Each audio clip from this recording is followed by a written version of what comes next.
This is Intoxicated Literature. Hello! Welcome to Intoxicated Literature. I am Daniella Drake. And I'm Evelyn Crow. We are reading Spoiler Alert by Olivia Dade. Yes, we are. And before we get started, just want to remind you that there will be massive spoilers for the book. So if you have not read it, go read it, come back with a drink in hand, preferably. But, you know, your choice. Yes, and total spoilers, adult content. Yes. Lots of adult content.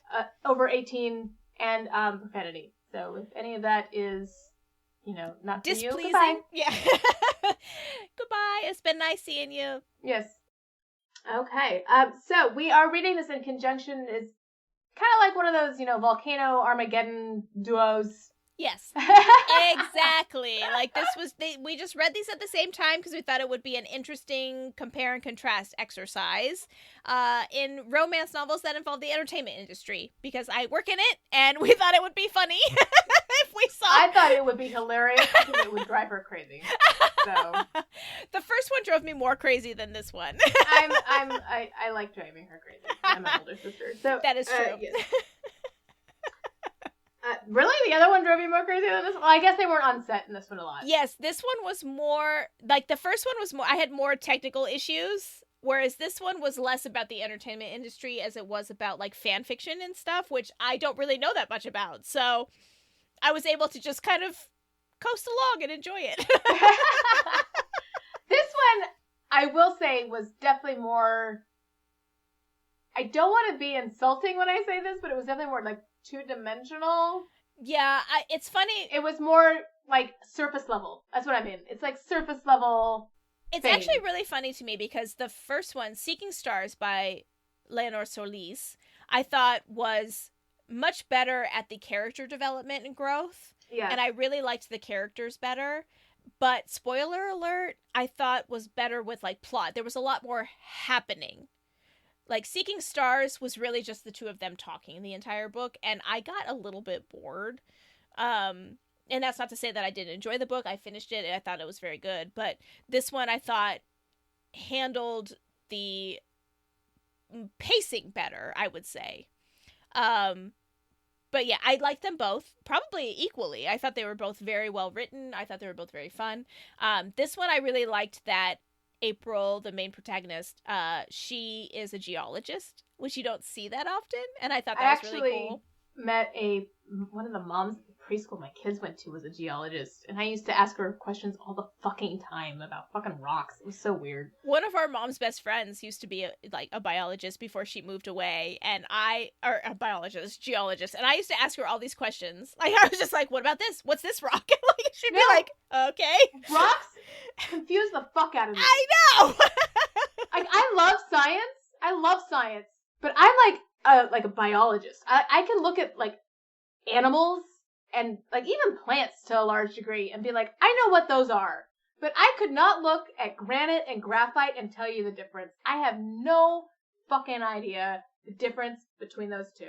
I loved this because when I was in college, one of my favorite classes I ever took because it was supposed to be an easy science class because I was not very good at science.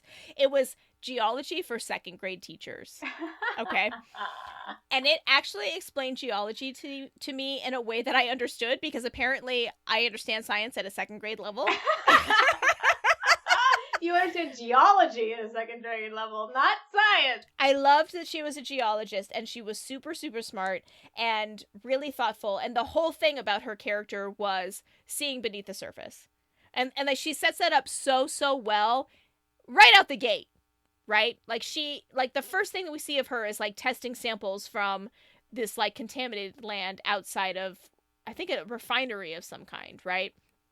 So I thought that was such a great setup so early on, and it plays so well throughout the book. Like, that was really a genius moment for Olivia Dade, I thought.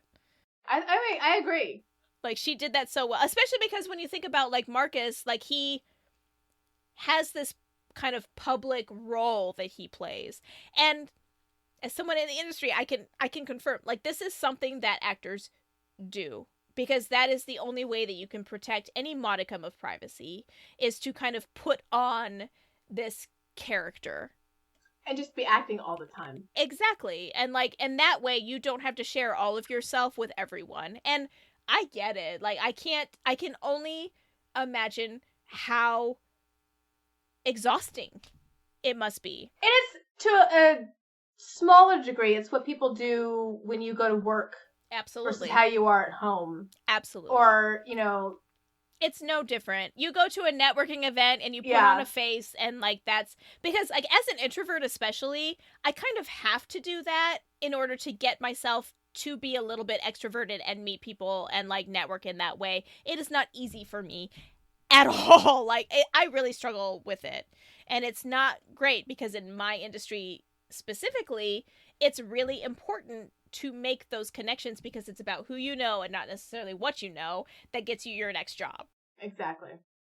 So this book, I thought, did a really good job of showing how Marcus has used this kind of coping mechanism of pretending to be this kind of dim-witted, vain, really sexy, but not interesting person to kind of deflect attention.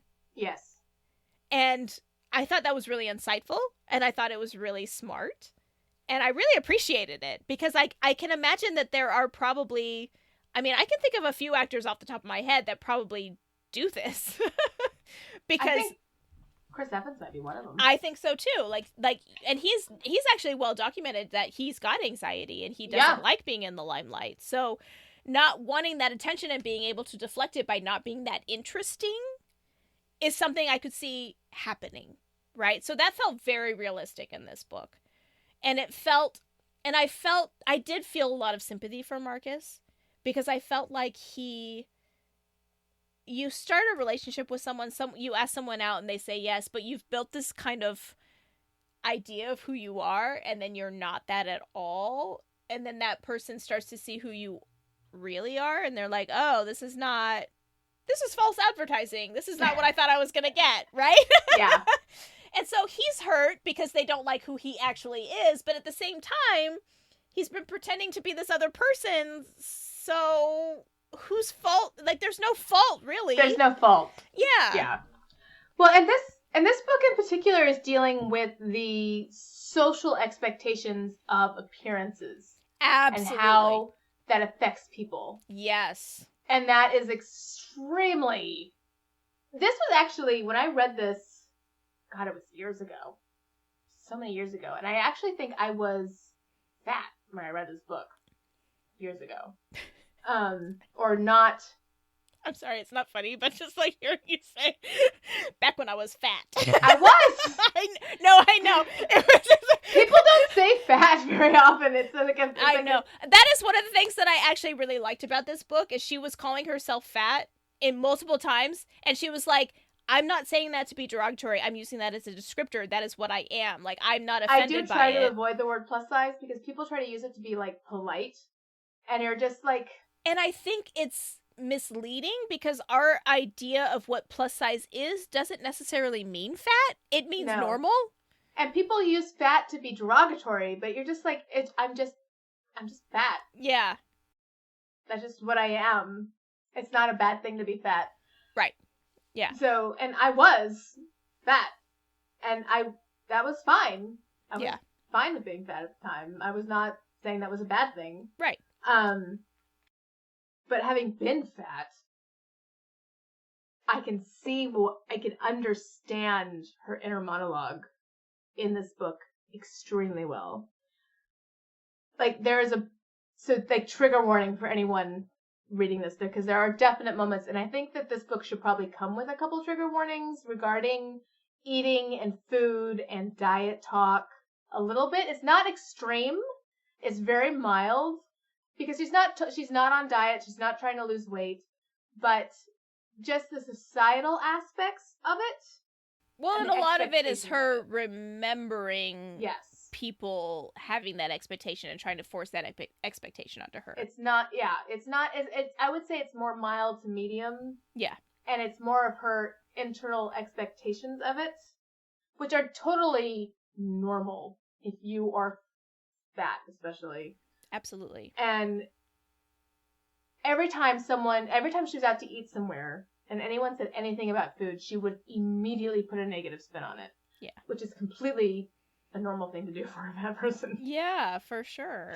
Because you're just automatically thinking, they're thinking of everything I'm putting into my mouth. Yeah. Right. Because you think they are. You just think they are. Well, because historically, people have been trying to point you to the healthier options, or like... Why don't you have a salad? Why don't you maybe skip dessert? Maybe we should do this instead. Why don't you have half of that? Why, Which they think they're being helpful, but really it's just hurtful, because you're not really acknowledging this is who you are, and I'm trying to change you fundamentally. Yes, exactly. So there is some of that in this book, and I actually think it was a really good conversation that they had about it. I loved it. I actually loved it too, because the juxtaposition, yes, I'm drunk and I'm still using the word juxtaposition. The juxtaposition between Marcus and April. Like, Marcus is a leading man. He is an actor in a very hot Hollywood show. He is chiseled and ripped and just looks amazing. Multiple times they talk about how beautiful he is, and like his showrunners, which are terrible people, talk about how pretty he is and how lucky they were to find someone so pretty. And the juxtaposition of that with April, who is also very pretty. Yeah. But she happens to be overweight. Yeah. And so the juxtaposition of the expectations of Marcus, who is this beautiful, dim-witted person to a lot of the public audience, also his parents, which we should talk about later, and then April, who is very smart, very capable, so sweet, so supportive, like the nicest person, but she happens to be overweight, right? And the expectations then that fall on her because of what she looks like. And I loved that. I loved that part of this book, showing that it doesn't matter what you look like. You're still going to have weird expectations around, like, based off of what society says is normal and acceptable. Yes. And this has nothing to do with this book. This just happened to be a thought that popped into my head while reading this book. This book has nothing to do with that. And it just happened to happen while I was reading it in the series of this podcast. So, sorry, Miss Dade. This is not on you. So many books deal with fat female main characters. Where are all of my fat male main characters? I actually had that thought too, because we read this in conjunction with Seeking Stars as kind of a twofer, and I actually had that thought too, where it would have been nice to see an established actor who maybe wasn't conforming to society's standards of beauty, right? Who maybe was a little bit heavyset. And listen, this is the thing I think about a lot, actually, is how detrimental the male gaze has been, not just to women, but to men also. Well, I wish that would have been discussed on how, because they're anorexic, actually. Yes. It is. Do you know how healthy. much body fat you need to have in order to show off your 10%. abs like that? 10%. Yeah. And do you know how unhealthy that is? Yeah, it's nuts. It's so bad. And it's not okay, actually, that is becoming the norm for men. And it's funny to me because what is driving this is not women. No. It's men. Yes. Because men think that that's what women want. That's what men think when they think beauty for men. They think, oh, showing off these ripped muscles, this is amazing. That is still the male gaze. The dad bod. It's hot. Extremely attractive. Hot. Super hot. And I actually would have loved to have seen two people with normal bodies. That would have made this book so much better. A discussion, if they were in a restaurant and he's like, I can only eat this meat, or I have to eat 5,000 calories of protein. So there was one scene in particular that I'm thinking of where she took exception to him after their second date, where he was like, do you want to go to the gym with me?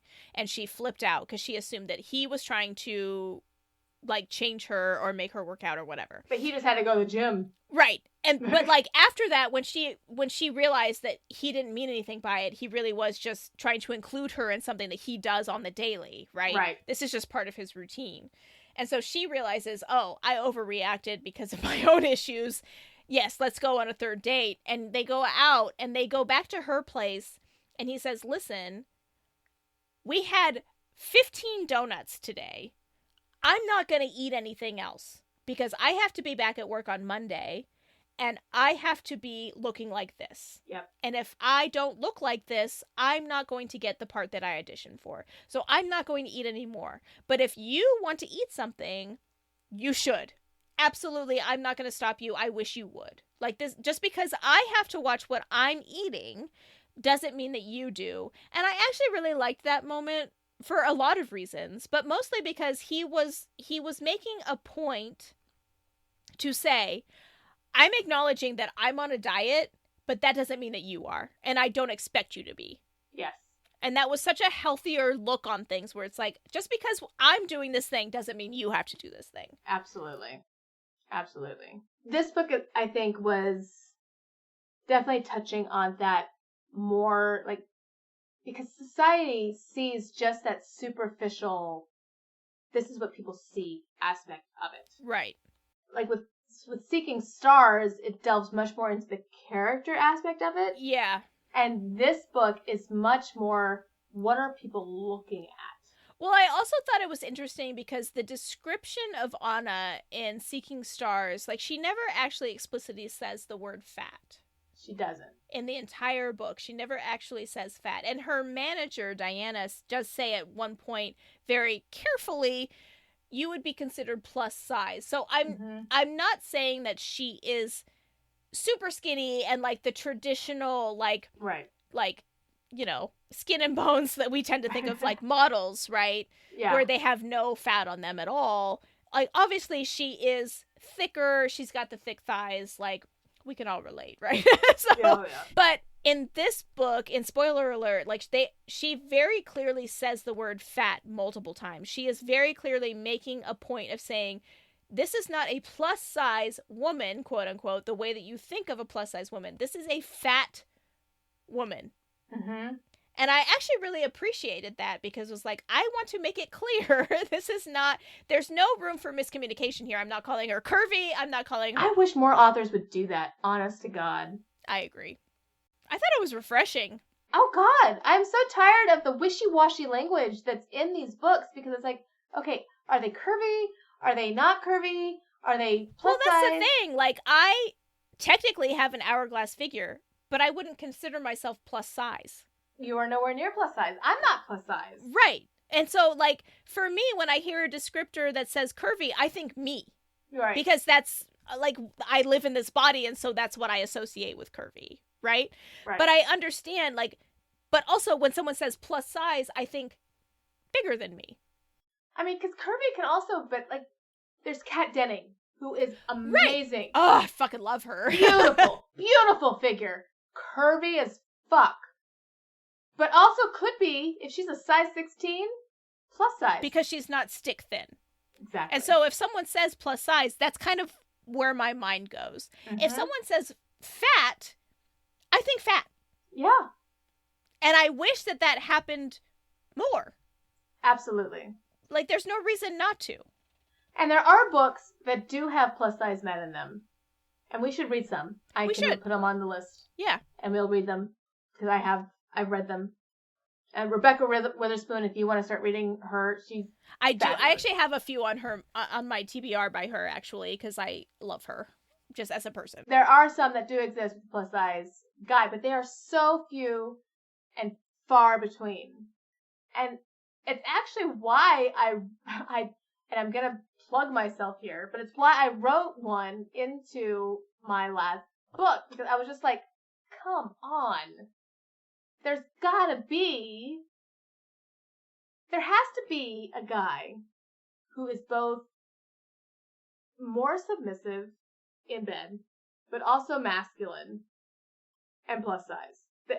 They exist. For sure. And it happens. Absolutely. And it's not something that is like, forbidden. Right. Like, what the fuck, you guys? Come on. Yeah, I did have that thought when I was reading both these books. Was just like, why can't the guy have a normal body? Like, maybe not even plus size, just like a normal, healthy male body. Like, Yeah. That would be nice to see. But this book deals with a lot of insecurity issues and just how people portray themselves to different people in general. And I think it's interesting. I actually really like the fact that I don't like it, but that Marcus had dyslexia and had to battle a learning disability. Yes, growing I up. will. Can we talk about the parents in this book? Oh my god, All of them, because all what of them. the actual fuck? Like, Marcus's parents are supposed to be these like erudite professors. But you know what? I was a teacher in a university town, and professors are the fucking worst. Well, professors are kind of out of touch. Like, they just kind of are. They're in their own little world. They are just fucking worse, and that's all I will say about them. To have such a horrible experience with parents that are supposed to love and support you, and all they do is put you down and tell you you're stupid and that you're not good enough, and because you literally have dyslexia and you can't read the way that, like, neurotypical people do. Which is it's so common. It's so common! With kids with learning disabilities experience. It's so frustrating. It's like you don't think for a minute that there might be something else going on. And the teacher and me just wanted to wrap poor Marcus in like a blanket and be like, I'm sorry. I wish I had been there as a teacher for you when you were small. The human being in me would be like, I was like, I will school your parents into how they have failed you. Like, what the actual fuck? And then him feeling like he had to adopt a persona to, like, protect himself.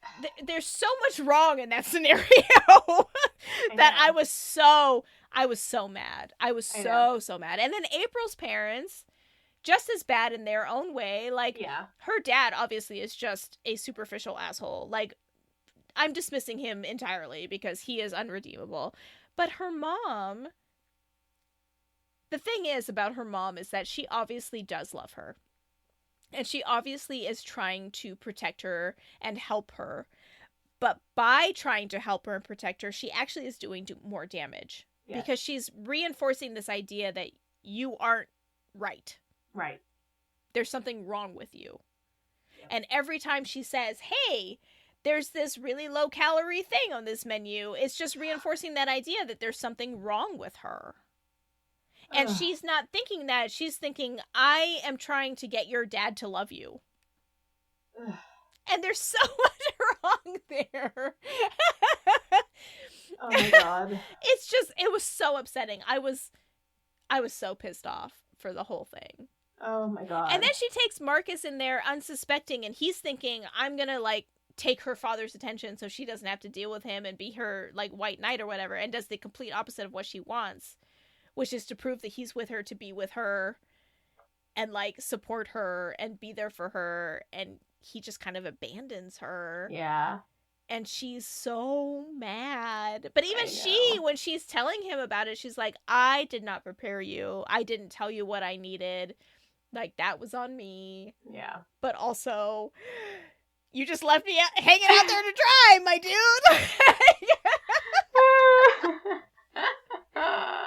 I will say, too, I felt like this book, it didn't have as much character growth for me as Seeking Stars. But there were moments where I felt like the characters had a lot of insight that I wouldn't have expected. They definitely had more, like, moments of introspection that you're just like, oh! All of a sudden, you're just like, woo! Yeah, exactly. There it is! Like that whole last fight that they have when she finds out that he's actually her best friend and is writing this fan fiction, and she's like, you've lied to me and you didn't trust me and whatever. And then she sees the actual repercussions that could have happened to him. Yeah. And she's like, oh shit, I didn't actually understand. Like, my bad. And it's nice in a way because you don't see either one of them having to explain 3 or 4 times in different ways, like, here's how that made me feel, or here this thing. It's just like, oh shit, I did not understand. Super confused. Yeah. Whoa. Yeah, exactly. Miscommunication. Right. Sorry. Yeah. Sorry. Exactly. Sorry. So I did appreciate that. For sure. Yeah, there was no like prolonged period of miscommunication. It was just like miscommunication. Whoa, I understand. Fix the I done miscommunication. fucked up because of my own trust issues. Yes. I see that now. Yes. I'm sorry. Yeah. Yes. I appreciated that quite a bit. Yes, absolutely. Yeah. I did enjoy the... So, again, we've talked about the fact that neither one of us have really read a lot of fan fiction. I'm not down on fan fiction. I just haven't read a lot of it. Same. I did enjoy the fact that he had a whole fan fiction persona in which he was writing fan fiction for his own show. I thought that was hilarious. I actually thought that was the best part of the book. I think it's hilarious. I can think of so many actors who are so beyond well educated who are reading these things based off of classical literature that get it so wrong and just feeling like they have to go on and correct the story. Right? And it's so funny because again, I'm not going to point out specific writers of these reviews or anything. That is not my job. Reader Spaces, respect the readers. They have their own opinions. Sure.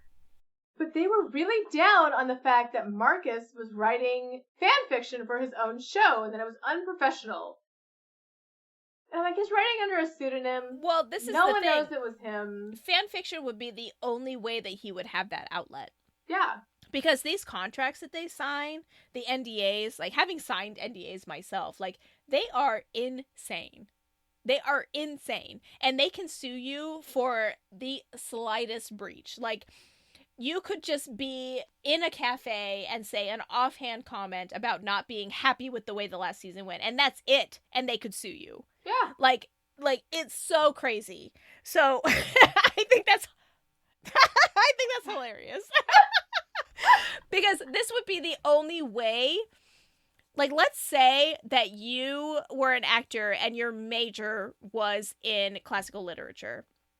And you are now starring in this role of Aeneas, right? Am I saying Aeneas. that right? Aeneas. Aeneas. I actually study comparative literature. That is my major. So. And I did not. We complement each other.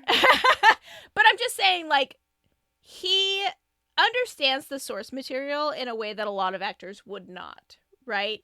And so he read the original books, too. Right. He knows the story. And he's seeing the way that this is kind of where it's going and how it's changing and how it's so opposite from what the author intended.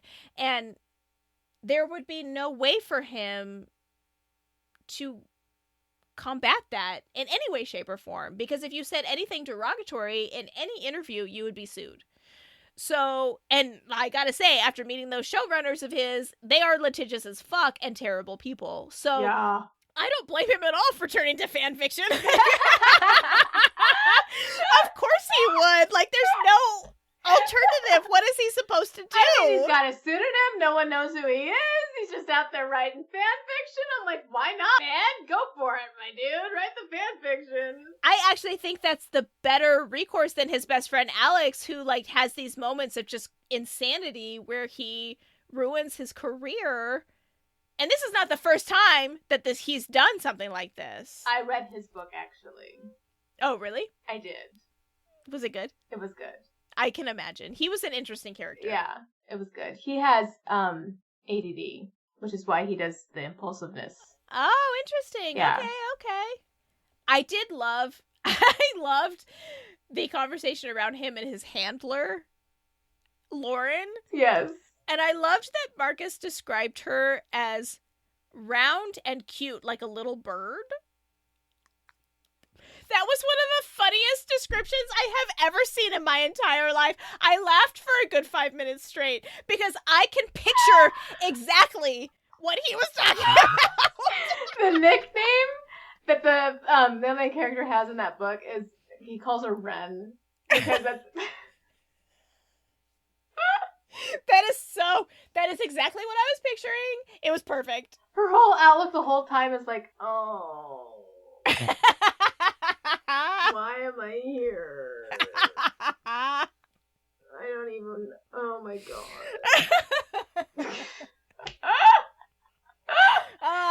loved it. But no, I he loved is it. hilarious. He lives in like one of those houses in Beverly Hills that you see that looks like a fucking castle on the outside. Because he wanted to live in a fucking castle. That checks out. And so like she pulls up into his house and she's like, where the fuck are we? Are we still in LA? Is this a castle? And he's like, yeah, I wanted to live in a castle. And she's like, okay. Yeah. Sure. Why not? But I love how quickly he becomes protective of her and how quickly, like, her being attacked in any way, shape, or form becomes his catalyst to then destroy everything. Oh, yeah. Just burn it to the ground. Like, he's so done. And I love that. I thought Alex was such a great best friend for Marcus. Like, I thought that was so, so good. And it was actually really interesting to me going back to Seeking Stars, because in this book, Marcus is the one that has the really close best friend, and April is kind of finding her footing. Yes. Right? And I thought that was a really interesting juxtaposition, for lack of a better word. Well, because in this one, too, April is like the scientist, but she has like the secret persona of being like this geek person who has like, she dresses up and she wants to go to this convention. She's kind of a nerd, and she's like, and I'm just like, man, let that geek hang out, man. Right. I'm like, I don't think anyone would care that much in the science world. Like, they'd kind of be like, okay. Yeah, let that geek hang out, man. Yeah, I don't think it would be that big of a deal, but what do I know? No. So, like, both of them, though, had this, like, secret persona that they were hiding from the people they knew. But from the beginning, she was trying to shed it. She was trying to show people who she really was. Like, she was trying to embrace herself as she was and who she was and just let that be okay, which I loved for her. And that took some guts to dress up as the person that she wanted. She put on a whole cosplay outfit for a character she liked in the show, and she's like, I'm going to put this on Twitter, of all places. I would have put it on fucking Instagram. At least Instagram would have been nicest, but Twitter? I'm like, holy shit. A full-on panic attack for her. I know. And I was like, oh God, I'm part of the problem, because I'm like, don't do it. Because like, I know how mean people can be. You can curate your audience on Instagram. Don't put it on Twitter. Exactly. I was just like, people on Twitter are fucked up. They're like, don't brutal, put it there. man. They are so brutal. And then to have Marcus just immediately come to her defense. Yes. And just be like, of course I'll take you out, but if you don't want to, like, obviously that's fine. I thought that was a really sweet meet cute. Yeah. For them. Like, it was like, okay, that was really sweet. And like, she was like, yeah, okay, we'll go out because you're Marcus, and what am I gonna say? No. Like, no? Yeah. But I also loved, like, at the end when they're at the convention and his co-workers are kind of taking her under their wing, and they're like really approving of her and being supportive. And I loved that too, because it's like, these are kind of the ideals of beauty in society. Like, these are women that are held up to these ridiculous beauty standards in Hollywood, yeah. right? Oh, They're skinny, they're young, they have to have perfect skin, they have to have perfect hair, like all of these stupid things that don't really matter.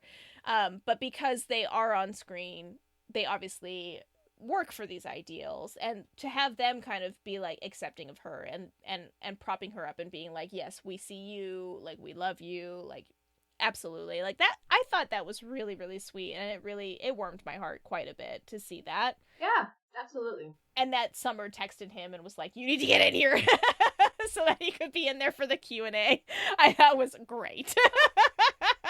It was I would say it was a fun, light read. Absolutely agree. With occasional moments of societal, like, woohoo! I agree. I almost feel like, in comparison to Seeking Stars, this one was trying to delve more into the kind of heavier topic. It was dealing with that a little bit more. Like, the Seeking Stars was dealing with, like, loneliness and in relation to fame and all of that, but it was kind of more about their relationship. It was more growing. individual than societal. Yes, agreed. And this one was dealing more with, like, forcing you to really look at how society decides these things and whether it's appropriate or whatever. But I also loved, too, that both of them took steps to set boundaries with their families. And it was hard, but they had to do it. And at the end, you kind of see them having maybe not perfect relationships by any means, but like relationships. Yeah. Like they're still managing to have contact with their families and like make it work in some way, shape, or form. And it's a lot healthier for each of them because they're at least being their authentic selves. Right. So I thought I liked that was the way that it ended, where yes, they got together, but also they are able to navigate these kind of treacherous waters with their families where they've got some history and they've got some beef, but they're trying to move past it. And I thought that was really good. I agree. No, I think it was a really kind of this fun, I don't know, the fan fiction aspect was just hilarious. I thought it was so much fun. Yeah, and I liked those they had these little short, like, snippets of, like, either scripts that he had been sent or, like, fanfic that they had written or, like, their interactions on a server. Like, I thought that was really interesting way to kind of give a little bit more insight into either their interactions or what they were having sent to them or whatever. Like, I actually really appreciated that. Sometimes I get annoyed with those things in but books. this was really well done and really cute the way that Olivia Dade did that in this book. Absolutely agree. So, I thought it actually did add to the character growth and moved that forward as opposed to just kind of being there. Yeah. I agree. And I love too that she got to meet her her online friends, and like they were very supportive of her and accepting and were there for her when she needed them. Like I loved that. I thought that was so great, and it made my heart grow 3 sizes. And yeah. And then I will say that I do agree with you, having read Leonor Solis, that there was a very glaring lack of diversity in this book. Yeah, that was one of the first things that I noticed was in spoiler alert, there was not a single person of color mentioned. Which is, okay, I don't know how many people who are listening to this live in Southern California, but white people are not the majority here. No, absolutely not. And when it is glaringly obvious when you read or watch something when it's just white people. Yeah, it's odd. And I know a lot of the book took place in the Bay Area, but I would argue that is just as diverse as Southern California. So it really was surprising to me. And I say that as someone who's been to the Bay Area, too. I'm not saying that as somebody who's ignorant of the Bay Area. Yeah, I used to live in San Francisco. Yeah, so it's like... it was an odd choice. And I will say, it's not like there's not representation. Obviously, there's the representation for being fat. Yes, there's the plus size, there's the plus size. I was avoiding plus size because that seems like such a not good. But yes, plus size, there's the learning disability. But it's still, at the same time, it's like, okay, but it's just white. Yeah, it was just odd that there wasn't one other like person. A homosexual person. Yeah. Or a bi person. I mean, it was literally heterosexual white people. Yeah, which I thought was kind of a miss for me. Like, mostly because it was just odd. It felt odd. It's something I don't usually read. Again, I'm not saying that there was anything wrong with it. It was a fun read. It's fun. It was fine. It was lighthearted. It was good. It was wrestling with things that I think were really interesting and you don't see being brought up all that often. It's a traditionally published book, which says a lot for it. It's one of the most commonly published books, which are cishet white books. So that was just one of the things that I noticed was... And it's not necessarily a down, I'm not saying it's a bad thing. It was just something to take notice. Yeah. Yeah, exactly. So, yeah, I definitely did notice that. But I enjoyed it. I thought it was interesting. I really enjoyed their banter back and forth, their little flirtations. Like, I thought that was really sweet. So, yeah, I liked it. Yeah, I agree. I think it was definitely a fun, fast read. Yeah, for sure. And the sex scenes are great. Absolutely. Yeah, for sure. Yeah. So we had Leonor Solis that was a slow burn, they heated up slowly. And then we had this one, which was not. Yeah, for sure. Yeah. Okay, which one did you prefer sex scenes with? Actually, I'm gonna say Seeking Stars. I can't with you and the fucking slow burns. This is the thing, is because I think I am Demi a little bit, where you need that emotional connection. And for me, Seeking Stars really built on that foundation. Like, obviously this one, he knows that she is someone that he's been communing with for years, right? But she doesn't know that. Right. So there's a connection on his side that isn't there on her side. Okay, but I will challenge you with this. It's a common thing with demi people, which I know, because I also consider myself demi, in that you attach yourself to people who are fictional. Yeah. So you don't necessarily have to have an emotional connection to a fictional person.